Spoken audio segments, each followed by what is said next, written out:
Delhi MCD उपचुनाव के नतीजों ने दिल्ली की सियासत को गरमा दिया है। दिल्ली नगर निगम एमसीडी के 12 वार्डों में हुए उपचुनाव में भारतीय जनता पार्टी और आम आदमी पार्टी को झटका लगा है। क्यों लगा है आगे आपको बताएंगे। दरअसल बीजेपी ने 12 में से 7 सीटों पर जीत दर्ज की है, जबकि आम आदमी पार्टी ने 3 सीटें हासिल की हैं। कांग्रेस और ऑल इंडिया फॉरवर्ड ब्लॉक को एक एक सीट पर जीत मिली है। वैसे तो पहले बीजेपी के पास 12 में से 9 सीटें थीं और आम आदमी पार्टी के पास 3 सीटें थीं। हालांकि इस बार बीजेपी 7 ही सीटों पर जीत पाई है और इस तरह से देखा जाए तो 2 सीटों का बीजेपी को इन उपचुनावों में नुकसान हुआ है। हालांकि इसमें एक सीट बीजेपी वो वाली जीती है जो इससे पिछली बार उसने नहीं जीती थी। वहीं आम आदमी पार्टी के पास पहले भी 3 सीटें थीं और इन उपचुनावों में भी 3 सीटें जीतने में वो कामयाब रही है।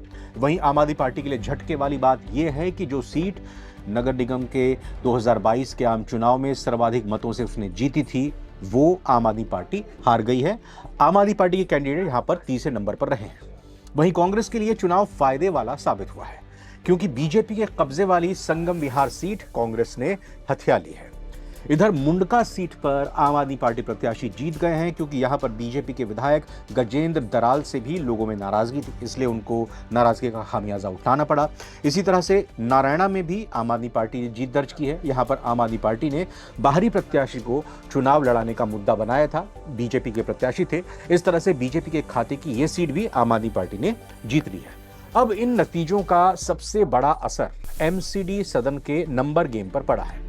आपको याद दिला दें कि साल 2022 में बीजेपी जब मूल रूप से चुनाव हुए थे एमसीडी के 3 साल पहले 2022 में, तब बीजेपी ने 104 सीटें जीती थी। एमसीडी में कुल मिलाकर 250 सीटें हैं, 250। हालिया विधानसभा चुनावों के बाद कुछ काउंसलर्स के विधायक बनने से 12 सीटें खाली हो गई थी। भले ही एमसीडी में बीजेपी का मेयर है, लेकिन पार्टी अभी भी बहुमत से काफी दूर है। जी हां, 126 का बहुमत का आंकड़ा है, बीजेपी 123 पर है। उपचुनाव होने से पहले तक बीजेपी के कुल 115 और आम आदमी पार्टी के 99 पार्षद थे। लेकिन अब उपचुनाव की 7 सीटें जीतने और पिछले कुछ समय में हुए सियासी बदलावों के बाद बीजेपी के पास सदन में 123 पार्षद हो गए हैं। बहुमत से अभी भी फिर भी दूर है। वहीं 134 सीटों के साथ 2022 में प्रचंड बहुमत से सत्ता आम आदमी पार्टी को मिली थी।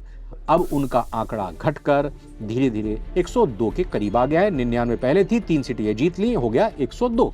यानी सदन के भीतर अब बीजेपी सबसे बड़ी पार्टी बनकर उभरी है। भले ही इन 12 सीटों में से बीजेपी की सीटें घटकर 7 रह गई हैं, लेकिन इसके बावजूद बीजेपी को ज्यादा फायदा नहीं हुआ है, क्योंकि बीजेपी ने आम आदमी पार्टी से 10% ज्यादा वोट हासिल किया है। हाँ, ये बात हम कह सकते हैं कि अगर वोट प्रतिशत की बात की जाए दिल्ली एमसीडी के उपचुनावों में हुए 12 सीटों के मतदान की और उसकी नतीजों की, तो 45.09% बीजेपी को वोट मिले हैं, जबकि आम आदमी पार्टी को 34.97% वोट मिले हैं।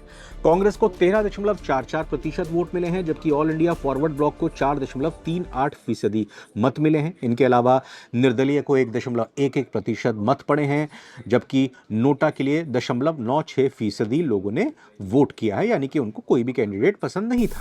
अब दिल्ली एमसीडी उपचुनावों के संदेश क्या है, इनके संदेश क्या कहते हैं, क्योंकि 3 साल पहले चुनाव हुए, 3 साल के बाद फिर अभी पिछले साल दिल्ली के विधानसभा चुनाव थे। अभी एमसीडी के चुनावों की बात करें तो 2022 के बाद अब 5 साल बाद यानी 2027 में एमसीडी के फिर से चुनाव होंगे। और अभी उससे पहले दिल्ली की क्या स्थिति है, ये बीजेपी, कांग्रेस और आम आदमी पार्टी को संदेश क्या देती है, वो भी एक एक लाइन में यहाँ पर समझने की कोशिश करते हैं। बीजेपी 7 सीटें जीती है और साफ दिखा दिया है बीजेपी ने कि दिल्ली की स्थानीय राजनीति में वो अभी भी सबसे मजबूत है। उसने आम आदमी पार्टी और कांग्रेस के कई पुराने गढ़ों में सेंध लगाई है, कई पुराने किलों में सेंध लगाई है। आम आदमी पार्टी ने अपनी लाज बचाई है, लेकिन उसको झटका भी लगा है। संख्या के लिहाज से आम आदमी पार्टी उतनी ही 3 सीटें जीती है जितनी इससे पहले उसके पास थी, यानी उसको नुकसान नहीं हुआ। लेकिन पुरानी 3 सीटों में से उसने कुछ गंवाई हैं और नई सीटें जीती हैं। पार्टी को बड़ा झटका मटिया महल में लगा है, जहां पार्टी के दिग्गज नेता रहे शोएब इकबाल ने बगावत कर दी और अपने कैंडिडेट को खड़ा कर दिया और उनको जिता भी दिया।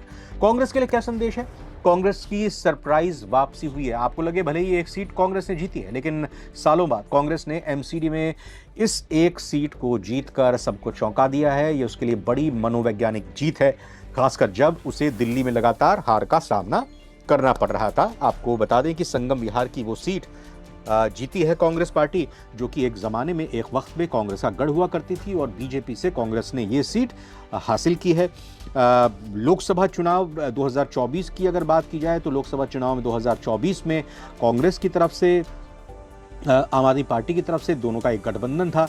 दोनों के अपने म्यूचुअल और मिले जुले प्रत्याशी खड़े हुए थे।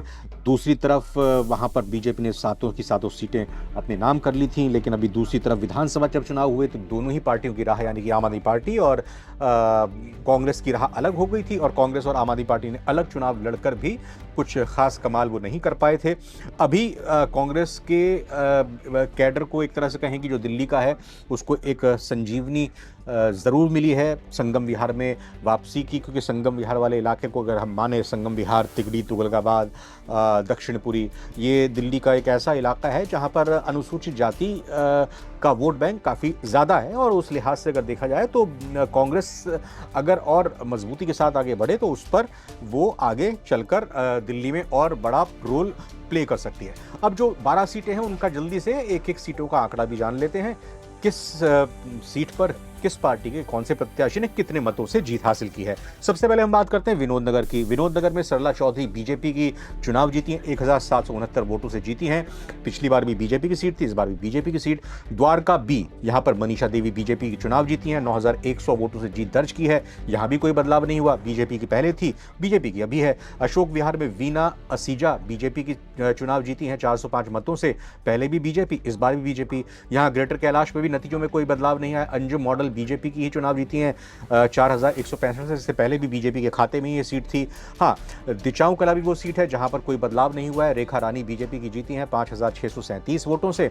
चांदनी महल, यहां पर बड़ा उलटफेर हुआ है। मोहम्मद इमरान यहां पर ऑल इंडिया फॉरवर्ड ब्लॉक के प्रत्याशी के तौर पर शोएब इकबाल ने यहां पर अपने कैंडिडेट को जिताने में सफलता हासिल की, 4592 वोटों से जीते हैं। आपको बता दें कि यहां पर आम आदमी पार्टी के कैंडिडेट जब शोएब इकबाल आम आदमी पार्टी में हुआ करते थे, उन्होंने अपने बेटे को यहाँ पर मैदान में उतारा था चुनाव में, और सबसे ज़्यादा मतों से, करीब 17,000 मतों से ज़्यादा से वहाँ पर उनको जीत मिली थी।